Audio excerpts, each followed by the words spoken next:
Hello, bachcho. Let's understand the question first. A mixture of containing AgCl, AlOH whole thrice, ZnOH whole twice, CuOH whole twice. On adding excess of NH4OH, how many of them will transfer into filtrate? देखिए यहाँ पर point है how many of them will transfer into filtrate, यानी कि filter करने पे वो transfer हो जाते हैं, यानी कि इसका मतलब हम ये कह सकते हैं कि वो जो कि सॉल्युबल हो। अगर ट्रांसफर नहीं होते हैं फिल्ट्रेट, यानी कि अगर हम इसको सेपरेट कर सकते हैं तो वो इनसॉल्युबल होंगे।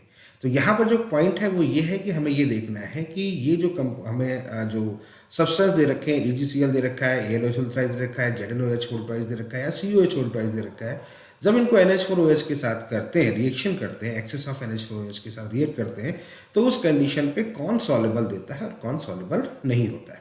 तो चलिए बात करते हैं, सबसे पहले बात करते हैं AgCl में देखिएगा जब भी हम NH4OH एक्सेस में लेते हैं तो यहाँ पर ये कॉम्प्लेक्स कंपाउंड का फॉर्मेशन करता है, दैट इज द AgNH3 का होल 2 एंड देन Cl। और आपको बताते चलें कि ये जो होता है ये सॉल्युबल होता है, ठीक है, ये सॉल्युबल होता है। तो इस कंडीशंस पर ये फिल्ट्रेट में ट्रांसफर इनटू फिल्ट्रेट, यानी कि ये सॉल्युबल कंडीशन को शो करता है। क्लियर। चलिए नेक्स्ट सेकंड बात करते हैं, AlOH का होल थ्राइस है, AlOH का होल थ्राइस है, इसको हम NH4OH के साथ में एक्सेस फेज में लेते हैं। तो यहाँ पर देखिए क्या होता है, यहाँ पर जो फॉर्मेशन होता है वो बेसिकली बनता है AlOH होल थ्राइस का। जब हम कंडीशन लेते हैं तो इस कंडीशन पर ये प्रेसिपिटेशन का फॉर्मेशन करता है, ठीक है। तो यहाँ पर ये प्रेसिपिटेशन होता है, तो ये यहाँ पर कैसा होता है, इनसॉल्युबल होता है।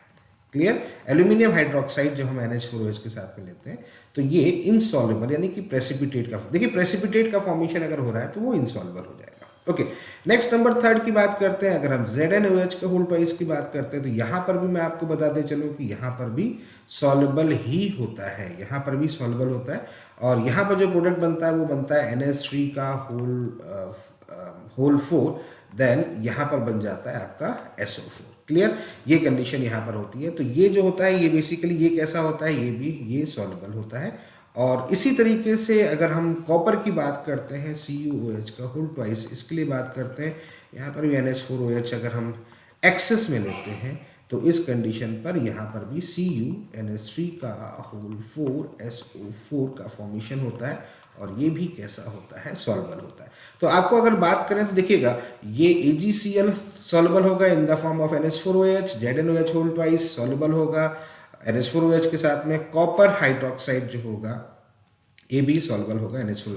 केवल AlOH होल थ्राइस जो होता है ये प्रेसिपिटेट का फॉर्मेशन करता है। तो अगर हम देखें तो 3 सब्सटेंस जो है, 3 जो है कंपाउंड वो जो है वो सॉल्युबल है। तो और 3 कौन से हैं, AgCl है, जिंक हाइड्रोक्साइड है और copper hydroxide. I hope you understand the very well. Okay, thank you, best of luck.